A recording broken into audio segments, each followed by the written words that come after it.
It will be seen that this mere painstaking burrower and grubworm of a poor devil of a sub-sub appears to have gone through the long Vaticans and street stalls of the earth, picking up whatever random allusions to whales you could anyways find in any book whatsoever, sacred or profane. Therefore, you must not, in every case at least, take the higgledy-piggledy whale statements, however authentic in these extracts, for veritable gospel cetology. Far from it, as touching the ancient authors generally, as well as the poets here appearing, these extracts are solely valuable or entertaining as affording a glancing bird's-eye view of what has been promiscuously said, thought, fancied, and sung of Leviathan by many nations and generations, including our own.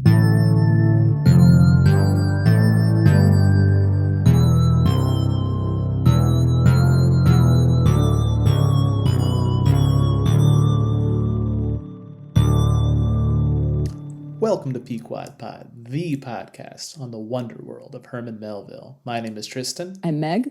And call me Jonny. And today we're talking about etymology and extracts. Welcome everybody to the show. Today, we actually have Jonny joining us from Sardinia in Italy. Ciao ragazzo, come va? Tutto a posto? Tutto a posto, grazie. Sì, sono pienissimo di pasta. Ho mangiato tantissime cose molto molto buone. Molto bene. Yes, I've been at a conference today talking about toads. So I'm having a big day of discussion about creatures of the water. Very neat. Well, of course you are. Who would want to do anything else? And where else would you do that but beautiful Sardinia? Indeed. A place I associate with toads, like, inseparably. They are always mentioned in the same breath. Yeah. When I was studying at the University of Bologna, I had a Sardinian roommate, and he kind of had a toad-like aspect to him. So I think that makes sense. Well, what George Orwell called the face of a toad, and they look like a strict Catholic towards the end of Lent. Lovely. Feels right. Feels right. So you're going to be doing some whale watching? Have you already done some whale watching or no? I'm going to get out on the high seas at some point next week. That's exciting. Yes, no whale spotting yet. No, I did get in the ocean yesterday, which was wonderful. I hadn't felt the sea on my skin for a long, long time. So yes, I spent a long, long time just immersing myself in the depths, thinking wonderful, deep thoughts, of course, about toads and also about Moby-Dick. Fascinating. Now, is this the Mediterranean? It is, yeah. Okay. I expect that's a little bit of a different vibe than the coast off Nantucket. Maybe even just temperature-wise. Yeah. I think ever so slightly warmer here, yeah. That's good. So toads, good. Briefly, what's the deal with toads?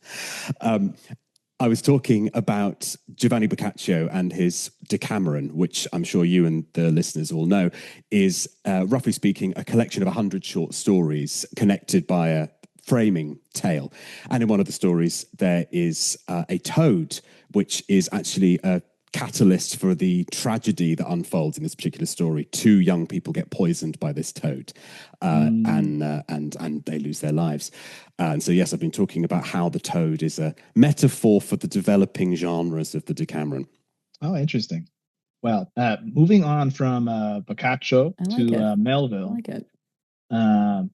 Meg, would you tell us a bit about what we're talking about today with these etymology and extract section? Oh my gosh, what a beautiful day it is to talk about front matter. Something that it does not have enough podcast episodes just about them, which is sad. She's the debutante. She leads us. She's the foyer of the novel. And we want to look at all the wreaths in there, all the catch-all dishes, the beautiful rugs. It's the first impression. And without that, maybe you don't think about it afterwards. But if it was weird, you would say, this is a weird front hall. And then you would realize what kind of genre you were in. Is this a horror movie? Is this a rom-com? So etymology and extracts are a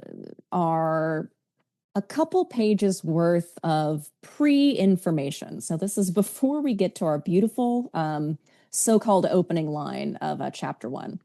The etymology has a couple really short quotes about where the word whale in English seems to derive from. So we've got some like Danish, Dutch, German. She won't pretend to pronounce these words, but we've all got it in front of us. Look with your beautiful eyes. And then he's got a list of the word whale in various languages: Hebrew, Latin, Swedish, English, French, Fiji, spelled with E's. So it's and that's about it. Is that what an etymology is? When you open a dictionary, we can talk about that. Sure. And then there's extracts, which you think maybe could only last a page or so, but it kind of goes on and on. Oh, and boy. believe it or not, there are 80 quotes about whales, and sometimes intriguingly not, from various sources, starting with the Bible, and we kind of go forward in time to more or less seem to catch up to kind of Melville's time. And some of them are from novels, some of them are from plays, some of them are nonfiction, like newspaper quotes he could have gotten from like a story that happened in somebody's real life. Again, the really only string that seems to connect them is whales, except for, again, when they don't seem to connect with whales. And that's the etymology and extracts. But one of the most intriguing things about these two chapters is those are not even the beginnings of those chapters. First, we get in brackets the information supplied to us from the author that these quotes have been compiled for us by like a grad student, basically. They're called a sub librarian. And we get a couple sentences or even 2 paragraphs in front of the extracts saying like how difficult this work is, how kind of thankless, and we can get into what's going on with that, but we're both given what seems like a lot of information, but more questions are posed than they're answered. And then you turn the last page and then it's Call Me Ishmael. So etymology, extracts, what can we learn? Why do this? Why are they here? And also, importantly, in my edition, at least, this is before all that, is we have a dedication. So I do indeed. It's very brief, but Moby-Dick is dedicated in token of my admiration for his genius. This book is inscribed to Nathaniel Hawthorne, who I absolutely believe we'll have much occasion to discuss in future episodes, and probably in the near term we'll do a bonus episode specifically on Melville and Hawthorne. I know, Jonny, you're very eager to do sort of a Melville and sort of series for our audience. Absolutely. I mean, we've got 80 different Melville ands right in front of us in the extracts. Yes. I can't wait to get started. Yes, for sure. Hawthorne even turns up in the extracts, which is fantastic. He's one of the names among all the others. That is for sure. That is for sure. I think at the top of every episode, we should reveal a new part that comes before chapter 1. Yes, spin-off podcast, which is just called Front Matter. Yep. It just gets shorter and shorter and shorter, but never 0. No, never. It was always taught us. the shortest of podcasts. Love it. Okay, so let's get into etymology then. So this one is supposed to be supplied by a late consumptive usher to a grammar school. And we do get one of these brackets here. So what do y'all think of this etymology section and this supposed supplier of this information? I mean, the poor usher and the poor sub-librarian, they get such a bad treatment in these 2 sections. And I can't quite put my finger on why I think that is. There is no need for just the 2 character assassinations that happen in the first 2 pages of the book. Yeah. I think that is interesting. Trying to think about this. So, okay, and so we've got the usher and we've got the sub-librarian, both of these people being knowledgeable people who are supplying this sort of information. And yeah, they do get this sort of, they get horrible treatment by Melville. I am curious if there's like a little bit of resentment from Melville on his like never having gone to like university. If maybe there's some sort of kind of like an anti-intellectualism going here, or like some kind of rubbing his nose at these people who have like these very lowly positions. But yeah, what do you think, Meg? I think I think you could even go the opposite, which is to say that kind of by casting this in this sort of romantical, these like dusty robes, you imagine their feet must be very cold they're in a castle in my mind, which doesn't make any sense, but just go with it. These thankless tasks that we then still read the stuff that they gathered. It's not that this all of this work was for naught because we're reading it. I think you could almost think about that he's kind of in a I don't want to overuse the word satirical as we start to get into this author's work, but kind of like cartoonish elevation of like the work of like academic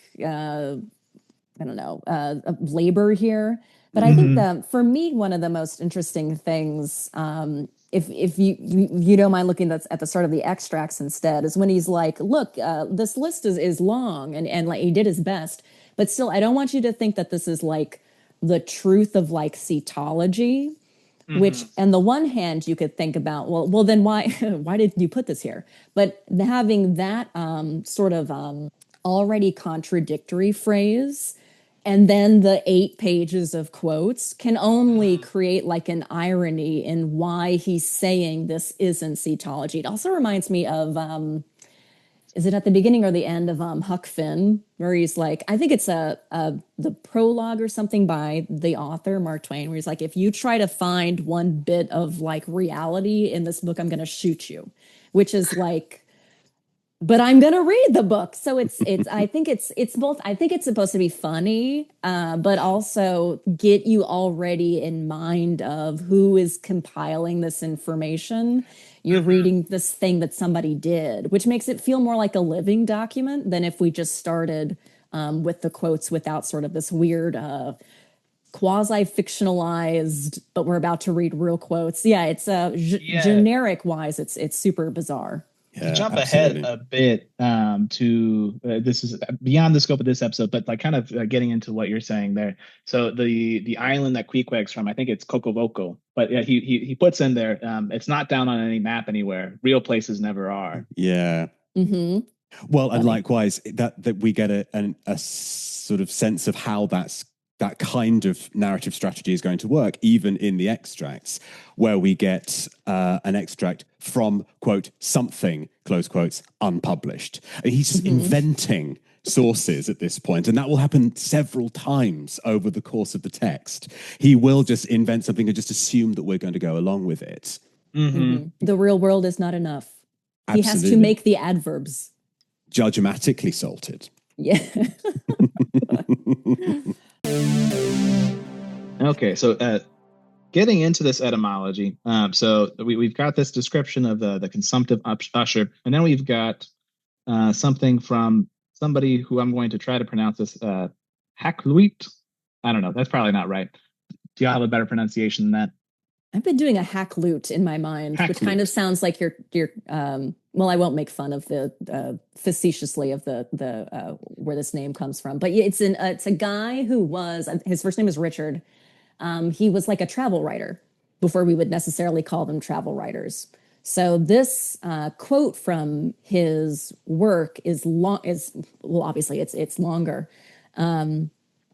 But this quote is so beautiful. He says we have to keep the letter H in the word whale, or we're leaving out, you delivered that which is not true, which I think is so fun and ties into some of the things we were talking about at the last episode about whether the ocean knows that we're talking about it so much. The whale is going to be a whale, whether or not humans put an H in that word otherwise. But when we talk amongst ourselves, we feel like we have to make it sound a certain way, or we're discussing something else. So we're getting to sort of like signifier signified territory. Absolutely. And it's something that we were talking about a lot when we were talking about loomings, is the kind of ways in which the text is setting up the reading experience. How are we supposed to be reading this text? And here we open with an attempt to define the whale in some way. And readers confronting the text for the first time with us should know that's not going to stop. We will attempt to define the whale from all different angles, from within and from without, physically, spiritually, philosophically, theologically in some cases. So this is really, it's an initiation of the kind of science in the literal sense, right? The knowledge of the whale. Yeah, no, for me, when I get there, I put my linguist hat on. So like one of the things that, especially in this period of like United States history and like the dialectal variation going on at the time, some parts of the United States are going to be preserving the older pronunciation of the word whale, which is with a H in it, right? So now most people would say this with a silent H, but originally you have whale. And in the same way you have which or what, which are still preserved in some dialects, especially in like the American South. But I think you also get here like as this, you have this switch to what would have been like originally like a less preferred or like a less prestigious dialect variation on the word whale, or the pronunciation of words. You're starting to lose that H in the pronunciation and in different dialects in the United States. And so people are saying whale, like it is the standard pronunciation now. And so, yeah, I know, I think it's interesting. Is the whale a whale if you don't call it a whale? Do we need to be taking a stance on this podcast? Do we need to be saying whale? A whale? Do we need to be a united front on this? That sounds pretty miserable. Like I'm going to say no. Yeah. How would Dylan Thomas say it? That's got to be the correct way. Wikipedia says that this man is perhaps, they give me 3 pronunciations for his last name. That seems like he was an Anglican Protestant, so it doesn't need to hit that hard. The name appears to be Welsh. It might be like Hacklet. Okay. In any case, yeah, he seems to, this zooming out, why does Melville include this quote? And it seems to already, as you guys have said, and as we said a million times in episode 1, we're talking about ambiguities. And the way that we're talking about it right now is through how have we pronounced this word, and what interesting ways this have seemed to have gotten off the rails, but we brought it back and now we put the H back in, etc. So, I mean, I think the, if you stand up in sort of the movie version of this and he's surrounded, on the floor by like pages of his dictionaries that he's ripped out. The idea is just to say that we've been talking about whales for a long time. For so long that the Hebrews had a word for it, and the ancient Egyptians called them something. It's the idea that they've been spoken about for a long time, so long that language has evolved around it. And then it just kind of ends. Take that, take what you will from that list, and then that's what we're trying to do. But I think the thrust of it is this is an ancient creature. It has been in our minds for a long time. The shape of it seems to suggest that you should pronounce the H. Yeah. So I can do one better than Melville. I've got my Dictionary of Indo-European Roots here. And so if you go back even further, it's squallow as the root for whale, which you can see that sort of here. But also squalus, which I only really remember from Jaws, when the marine biologist character is quoting like the Latin name for the great white whale, the great white shark. Excuse me. I'm pretty sure squalus is like a Latin for shark as well. I guess the root goes back both for sharks and whales. You're right. I can hear it in that actor's voice now that you say that. The Italian word for shark is squalo, even now. Because it's just directly inherited from the Latin. It all comes together. It's all coming back together. One of the things we absolutely have to do at some point as a bonus episode is we have to do an episode on Jaws. I think that it has to be a must. That feels like the act of a turncoat to start doing episodes about sharks. That feels extremely disrespectful to the whale. Well, I get you, but there, I think you can justify it pretty well. There are a lot of references to Moby-Dick in Jaws, so it'd be interesting to unpack from that. And there are lots of sharks in Moby-Dick. That's also true. There you go. Oh, yeah. Oh, one other thing I did want to. So this isn't in the extracts, and it is related to the etymology, which is we do get in Beowulf, which is this. I don't know if it's the oldest, but it's like a super old English epic, basically. In the beginning of it, there's a section here. So I'll. It's been a long time since I've had to pronounce Old English, for anything. But I'm going to go for it. He das frofre gabad werk under wolknum werth mundum va othrat him agwilk para sitindra offer hronrada. And that hronrada means whale road. And so that hron there, apparently there's some ambiguity whether hron, that word in Old English means whale as like we think of a whale, or specifically orcas. And that's been debated. That's fascinating. Most people go with hron for whale as the translation. And hronrada is like this very, I think, beautiful and poetic way of referring to the sea. So the hronrada is the whale road. And so in Beowulf, they refer to the sea as the whale road. That's one of our famous kennings, is it not? I would love to be on the floor in the debate about whether it means whale generally or whether it means orca. I'm seeing tears being shed. I'm seeing blood being shed. We should weigh in as a podcast team. We should be heavily investing in this discourse. Yeah. I'll do some reading and get back to it. Apparently, J.R.R. Tolkien was like a big advocate that no, it does not mean whale, it means orca. Well, whatever J.R.R. says, it must be true. That was a man who loved front and end sections. So it was a guy who was like, we're going to have a glossary. And he wasn't fooling around with that shit. Well, and he liked a digression as well and a sprawling Proustian sentence. Yeah. Famously, I think he only wrote his the intervening sections of his books so that he could like publish what he had in his front section. Is that right? Yeah, no. So he invented the languages for his books. Before, like, and he was like, "Oh, okay, I got to do something with this now that I've like created Elvish." He needs a vehicle for Quenya. Oh, I see. What a dweeb! Yeah, for sure.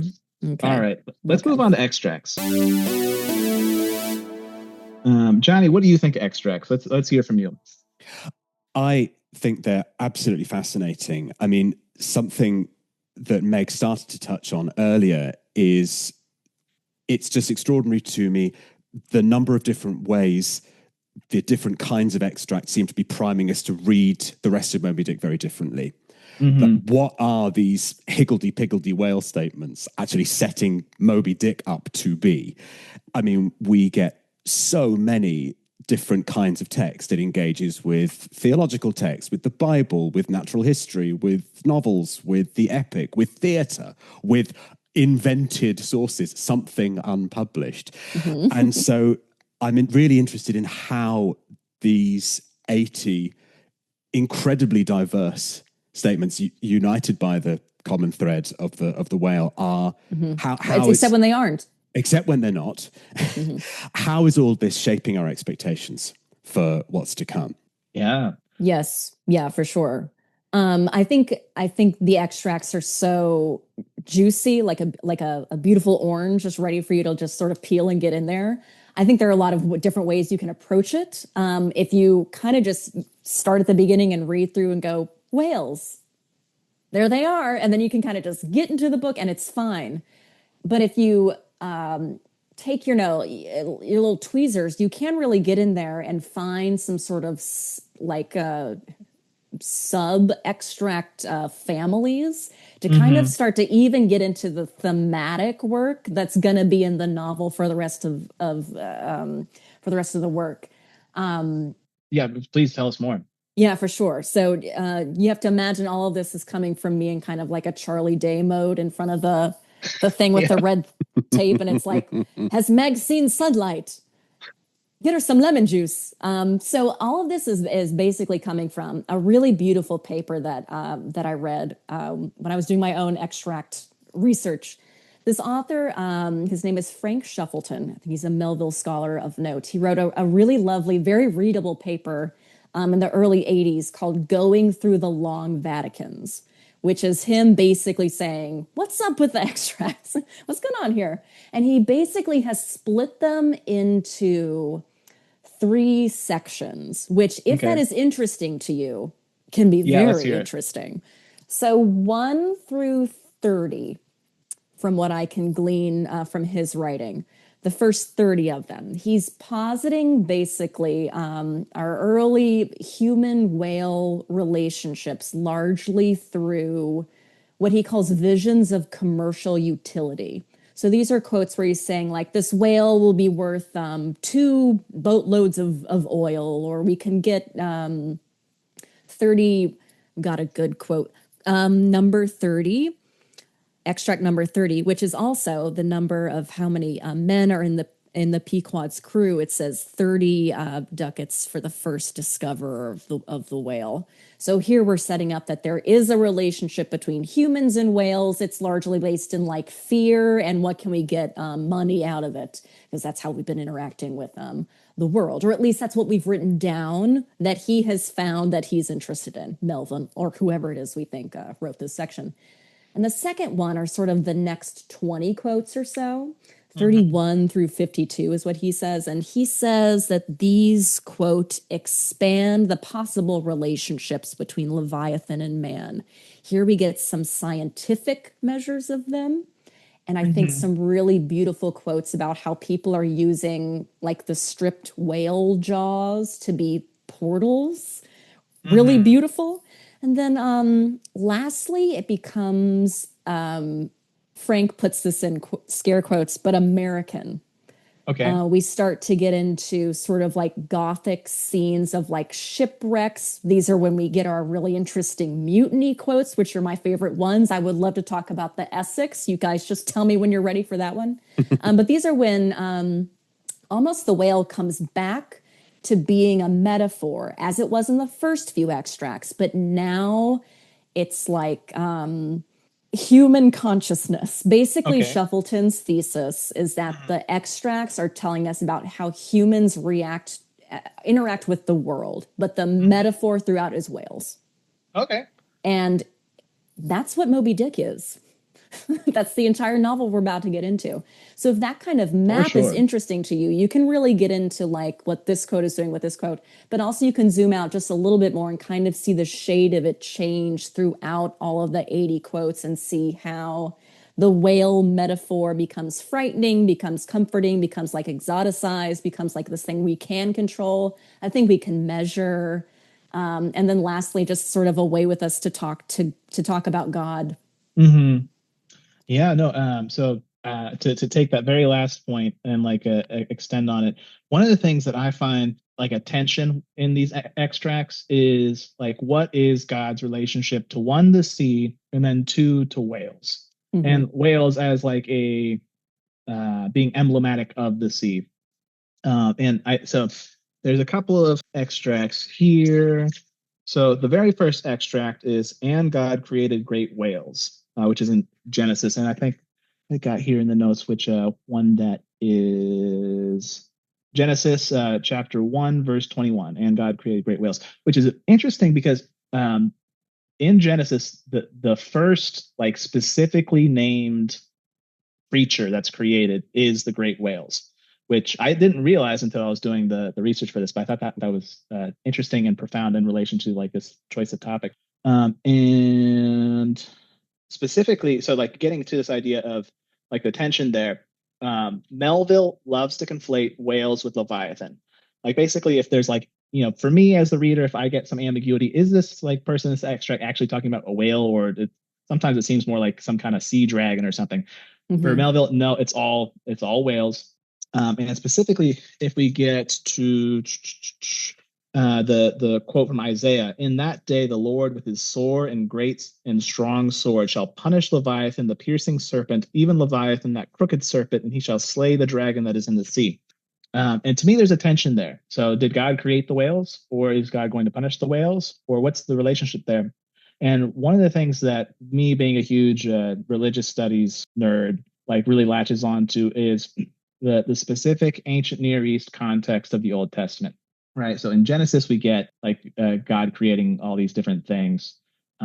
in terms of the relationship with the sea. But for most of the ancient Near East, which had a profound influence on like the development of Judaism, the world is created by the main god being in conflict with the sea. And like basically like the sea is like this already existing primordial chaotic thing that the like whoever the main god is structures, right? Like so if you go to the Enuma Elish, which is this important epic in Mesopotamian literature, Marduk slays Tiamat, and Tiamat being like this embodiment of the sea, and like cuts up her body like the whales get cut up, and structures the world out of it. So separates the waters above from the waters below. And in Genesis, you get this too, right? So it's interesting in Genesis 1:1. So like chapter 1, verse 1. A lot of times in English, it gets translated in the beginning, God created the heavens and the earth. But a more linguistically accurate rendering in English would be like, when in the beginning, as God was creating the heavens and the earth, the Spirit of God is hovering over the waters. And so it seems like the waters are already there as this thing that's separate from God, that's already existent at the beginning of creation. And it's through changing and structuring these waters, these chaotic waters, and ordering them that God creates the world. And I think there is this tension that we'll get throughout Moby-Dick with like, what is the sea? What is the relationship to the sea? Is the sea good? Is the sea like part of God's orderly creation? Or is this something that is sort of alien to God, or like separate from God, or like separate from ourselves? Those are Ahab questions. They're extremely Ahab-coded questions. Yeah.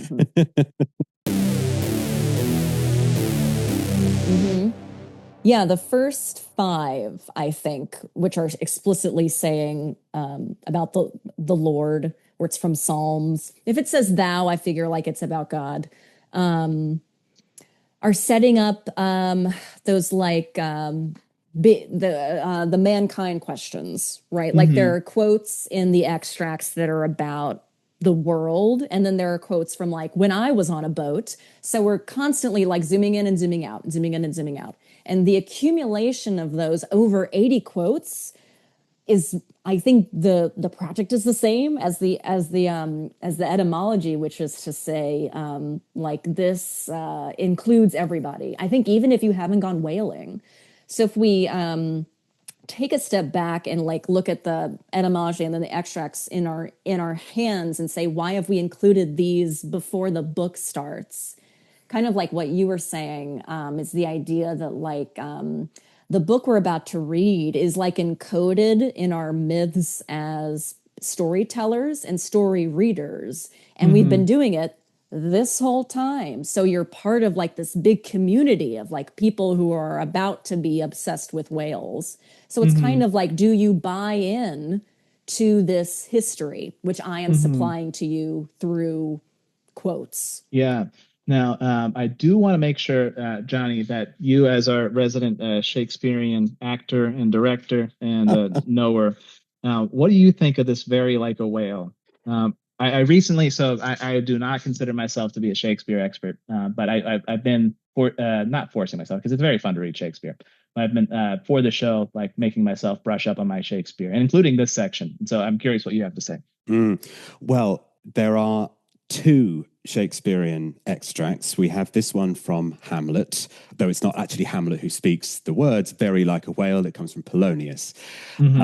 And it's a wonderful scene during the period of Hamlet's so-called antic disposition. He's feigning madness, and the courtier Polonius sort of goes to attempt to speak to him. And as part of this antic disposition, he starts sort of looking up at the clouds and saying that he sees different animals in the clouds. One looks like it looks like a camel, it looks like a weasel, it looks like a whale, and it just absolutely exasperates Polonius, who can do nothing but agree with him. Tis backed like a weasel, and then finally the sort of the closing gambit on it is very very very like a whale. And it's a wonderful scene, and often a really, really funny moment. Here, I think it's doing a huge amount of the kind of philosophical work that is accelerating at this early stage in Moby-Dick. It begs the question, what does it mean to be like a whale? Yeah. Mm-hmm. In what way can we say that a cloud is like a whale? But also in general, when we're saying that something is very like a whale, what are we talking about? Are we looking at it in the same terms as, for example, the extract from Stowe's Annals? The whale's liver was 2 cartloads. Are we talking about being like a whale in terms of its physical shape, size, mass, or something like that? Or is it something a little bit more philosophical than that? I think Melville here, as elsewhere, sort of contrives to have it both ways. He kind of has his cake and eats it, doesn't he? It's kind of both. That's what Moby-Dick gets extremely kind of embedded into that. And like, we're going to spend so many chapters like, what does a whale even look like? What do you mean this looks like a whale? Like especially like just how many different people he will disparage for their portrayals of whales, either in description or in art, like throughout this book. What does it mean to look very like a whale? The other one is it's slightly confusing because it's attributed to King Henry, but what's meant by that is it's a line from the first part of King Henry IV by Shakespeare. But again, this is not King Henry in Henry IV Part 1 that says this. This comes from Hotspur. The sovereign's thing on earth is Parmacetti for an inward bruise. It's the only reference, I believe, in Shakespeare to the use of whale oil. We get reference to whale bone elsewhere as being used as a material. That's in Love's Labour's Lost. There are several whale quotations actually in Shakespeare that and also to Leviathan, which Melville leaves out here. I'm really, really interested in these two choices. Why include Henry IV Part 1 and Hamlet, but none of the others? There are a couple of references in Pericles, for example. Well, why not bring those in? If these are sort of attempting to be some kind of exhaustive list, why not? Because Melville knew his Shakespeare extremely well. He would have known, he would have spotted other references in other plays. Why exclude them? Yeah, no, I think that's a very interesting question. And one of the things I did want to ask both of you is like, what are some notable absences from this list that you noticed? Was there anything, Meg, that you noticed that seemed like a notable thing that you were surprised wasn't present? Well, I was reading these extracts. I was consulting my whale-only library, which I can't even show you because it's so huge. Picture the thing from Beauty and the Beast. And as he was quoting, I was crossing them out, and I did notice some vacancies. No, I have no idea. I'm sure he did. But again, I mean, if you want to think about how the concept of the whale, what he's trying to do is to give us an impression of it, but it must be mediated through quotes he has found, except again, when he's making them up. So you can almost see his like crazy eyes behind the screen, trying to put as much as he can on the page and then being like 80, that's enough, right? And maybe it's like 81 feels like if I do 81, I might as well do 100. If I do 100, I might as well do 200. And maybe 80 is kind of an arbitrary number. I mean, he was like a human being. He was like, how many quotes can I put at the beginning that they're actually going to read? So I don't notice anything missing. But again, I mean, these are basically all the whale quotes I know because now I have read the part of this book. So maybe you'll say something and I'll be like, oh, of course. He doesn't mention the scene in Pinocchio. That's a pretty good whale. Sure. One of the things that was surprising to me was like the specific choice from Job. Right? So number 2 extract, we've got Leviathan maketh a path to shine after him. One would think the deep to be hoary. Hoary, which was not a word I was super familiar with, but apparently it means like white. Sort of, yeah. You get a hoar frost, right? Which is a kind of which perhaps that's why he chooses this particular part. But like this particular chapter of Job is so full of such interesting like discussion on whales or like Leviathan specifically. Some of which like seem like they'd be more relevant to me. I'm going to quote a little bit of this because I think it's very interesting. So I'm reading the King James version of the Bible, which, putting my religious scholar hat back on, not necessarily the best translation from a like linguistically accurate perspective, but I do think like this is going to be like what's going to be like in Melville's head, and it's the most relevant for like English literature. So Job chapter 41. So, canst thou draw out Leviathan with a hook, or his tongue with a cord which thou lettest down? Canst thou put a hook into his nose, or bore his jaw through with a thorn? Will he make any supplications unto thee? Will he speak soft words unto thee? Will he make a covenant with thee? Wilt thou take him for a servant forever? Shall the companions make a banquet of him? Shall they part him among the merchants? Canst thou fill his skin with barbed irons, or his head with fish spears? Lay thine hand upon him. Remember the battle, do no more. Behold, the hope of him is in vain. Shall not one be cast down even at the sight of him? None is so fierce that dare stir him up. Who then is able to stand before me? Which I think is actually super crucial to like the plot of Moby-Dick, right? So basically what God is saying here is like, look, I can hold up Leviathan like by a hook because I'm God, right? Can anybody fight the whale? Can anybody throw their barbed irons into the whale? No, nobody can. No, there's nobody who can face a whale. Nobody can face Leviathan. So how dare you think that you can say anything negative towards me, who can do these things to the whale? And as we'll get into it, right? This section is about like the sort of the pride or hubris of human beings, and specifically in relation to their thinking that they can like go after the whale, which is like specifically what we're going to get with Ahab, right? Absolutely. Who is characterized as that grand, ungodly, godlike man. So he's being so deliberately couched in those terms. And of course, and we've got all sorts of other references within the extracts to tales of hubris. I mean, I'm thinking about Paradise Lost as well, of course, which is really, it's a paradigmatic tale of hubris, right? Of course, it's about the fall of Lucifer. Yeah. Now, Meg, I think you wanted to say something about the Essex. Whew. Oh, boys. I was thinking about it, and if the three of us were stranded in a whaleboat, do you think one of us would just die and then we could eat that person, or would we have to draw lots? No, I think I'll just perish. That's fine. I'll make that easy for us. We'll just eat Jonny. It's fine. So, excerpt number 58, which is in the romantic cycle, the last one, where we're starting to get way more contemporary. These are like times where people who would have been reading the novel would have been alive and would probably perhaps have remembered these stories of these real people. So this is a couple down from the Hawthorne that you mentioned. So excerpt number 58.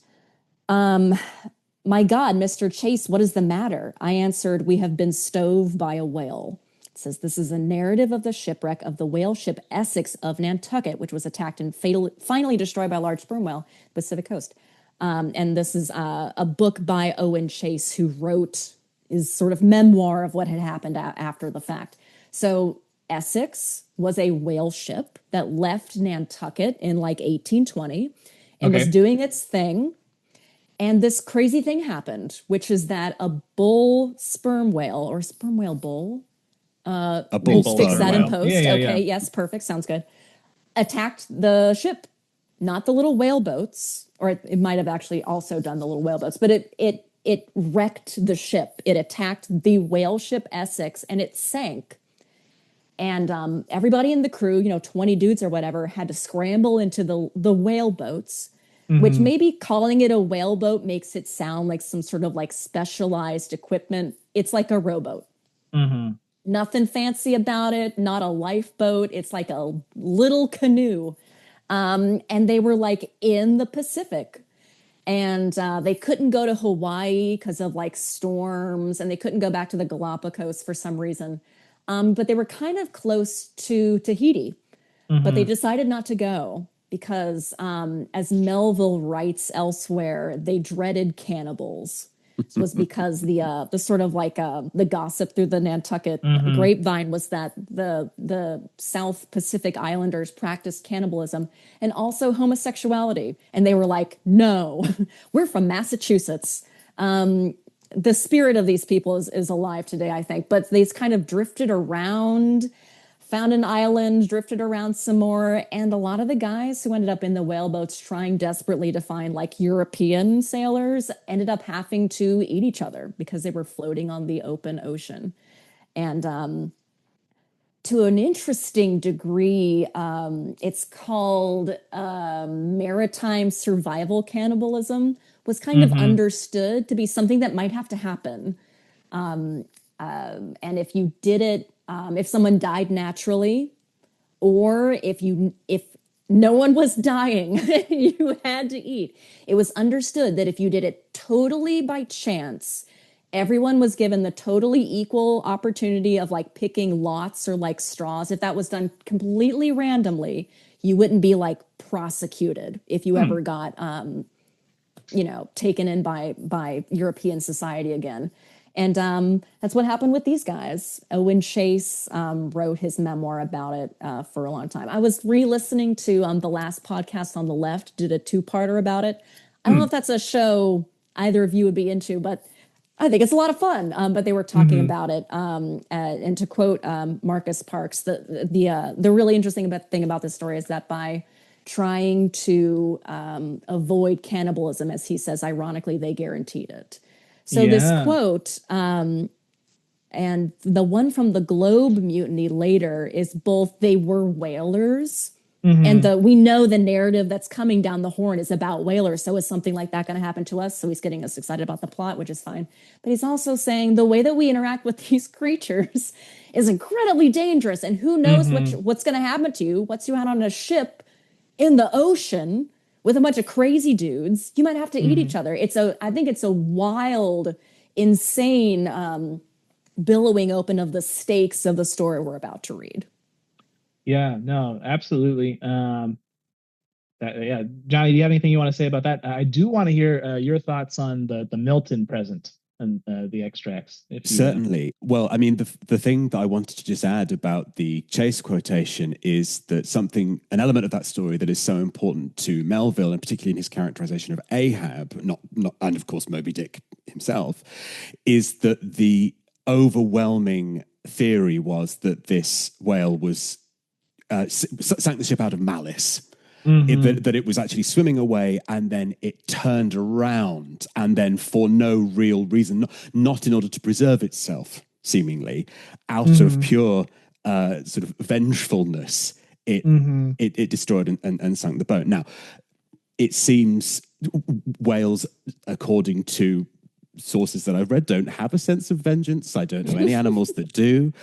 But of course, that's absolutely Do the whales crucial. care? We're about to get into it. Oh, we're about to spend 100 chapters. I can think of one that does. Yes. But of course, that absolutely underpins what Ahab calls Moby-Dick's inscrutable malice. Right? The text doesn't really function if that element isn't there. And so that's a really crucial way in which the plot of Moby-Dick is absolutely directly indebted to not just to the narrative of the sinking of the Essex, but also crucially how that story is relayed and the interpretations that are actually put on the whale's actions in that text. Yeah, I think it's been pretty well documented that the sinking of Essex more or less directly inspired some part of the act of the book that we're reading. I will say that a guy who wrote a book about the Essex sinking, which is called In the Heart of the Sea, which is a good book, is they made it into a movie, which has neither the best nor the worst CGI you've ever seen. It's got some big, beautiful actors in it you would all recognize. Owen Chase is played by Chris Hemsworth. One of the really young guys is played by pre-Spider-Man, I guess, Tom Hollander. Herman Melville is it Wishaw? Check my pronunciation on that. We're totally failing pronunciation this, but I think we're trying. I think one in the spirit of the new rule of the podcast, surely it should be Wishaw. Wishaw, yes, you're right. Oh, that's so much more Keatsian, yes. But in the scene where the whale attacks the ship, the whale is named Moby-Dick in that media. It's the narrative they set up is that he is defending the giant pod. It's specifically a mother whale and her calf. And I will say it's a pretty good scene, and you guys should, honestly, if you've got 8 minutes, check it out. The YouTube comments beneath it are resoundingly pro-whale. They're like, he's defending his family. And I'm like, well, yes, of course. There's like, you know what? He was doing his job as a father. And I'm like, I am loving this whale apologia. But they also include the author's hypothesis, which is that the whale was drawn to the hammering when they were trying to fix one of the whale boats and putting like a metal plate on it. And that's what maybe the whale, this giant white sperm whale, heard what he could have interpreted to be another big male whale in the area. He was like, these are my girls. He was like attacking the ship for that reason. But as we're about to see, some people are calling that interpretation like whales can't feel revenge. That's not true. But the idea of like, well, why did this whale did kill these people? And it was like kind of shocking to like the Nantucket Society that came back. So that we're already thinking about those things is really cool. That's fascinating. I got to put a pin in it. Make a mental note. One, we got to add that to the growing list of PequodPod movie reviews. We'll definitely need to do. Yeah. Two, we got to find ourselves a veritable cetologist to have as a guest on the show. Absolutely. Oh, yes. Okay, so Jonny, Milton, go. What do you got for us? John Milton. What's that guy? Yes, indeed. Well, I mean, we've already said that, of course, Paradise Lost is a really a kind of a paradigmatic account of the punishment of hubris. It's about Satan's expulsion from heaven, and of course the establishment of hell.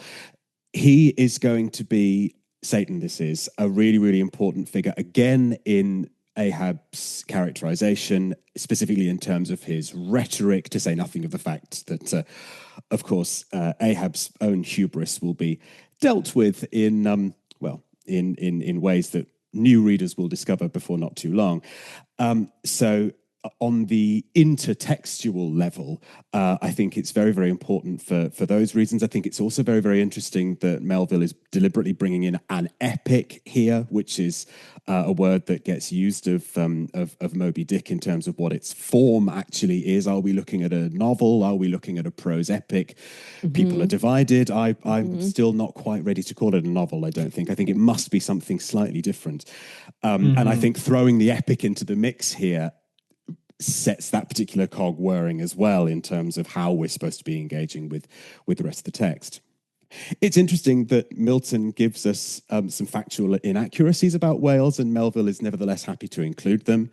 At his gills draws in, and at his trunks spouts out a sea. Well, we will have all sorts to read and to say about what a whale is and what a whale isn't over the course of this text. It is certainly and maybe a dog. A fish with lungs, and possibly also a dog. So I think in terms of what is the kind of cumulative picture that we're getting of the whale is problematized really interestingly by the inclusion of that particular quotation. Yeah, no, that's interesting. One of the things that recurs in these extracts is the idea that the whale like causes the sea to boil, and also this vision of like the whale's open maw, or like its mouth as like this thing that sucks everything in. I went on a Wikipedia tangent the other day, and you can see the results on our Instagram, which is that I got really into this the hell mouth as like a artistic motif. Which is related to Leviathan. So like apparently in depiction, so like in the artistic tradition, the hellmouth is related to like the concept of Leviathan. And the hellmouth is this like big maw that drags you down to hell.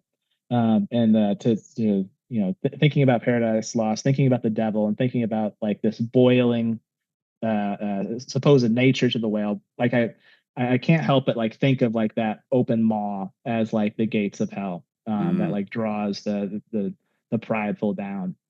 Yeah, absolutely. I mean, it does inevitably make me think of the inscription over the gate of hell in Inferno, the first part of Dante's Divine Comedy. Lasciate ogni speranza voi che entrate, abandon all hope ye who enter here. Finally, I think what I view as a very important part of the extracts is like basically establishing like the pedigree and like the literary pedigree of whales as a topic. And like Melville saying, I'm going to write this giant book about whales. You might think that's crazy, but look at all these people who before me, including God, including Moses, including Milton, including Shakespeare. They all talked about whales. And so I am totally justified in spending like the next several hundred pages on the concept of the whale. Mm-hmm. He's saying who his brothers are, really. Mm-hmm. Yeah. Well, to close us out for this episode, is there any particular extract that anybody wants to read for our audience? Yes, go. I'll. Can I read a bit of the Can I read the farewell to the sub? Yeah, do it. So fare thee well, poor devil of a sub, whose commentator I am. Thou belongs to that hopeless, sallow tribe which no wine of this world will ever warm, and for whom even pale sherry would be too rosy strong, but with whom one sometimes loves to sit and feel poor devilish too, and grow convivial upon tears, and say to them bluntly, with full eyes and empty glasses, and in not altogether unpleasant sadness, give it up, subs. For by how much the more pains ye to please the world, by so much the more shall ye forever go thankless. Love it. Okay, well, thank you all very much, audience, for listening to this episode 0, Etymology and Extracts. This has been a joy, and we'll see all of you next time for episode 2, The Carpet Bag. You've been listening to the PequodPod with Tristan Bavol-Marques, Meg Fancher, and Jonny Wiles. You can support the show by visiting patreon.com/PequodPod, throw us a doubloon or two for some bonus content, and to help to keep the show going full sail. Thank you for listening, and until next time, call us the PequodPod.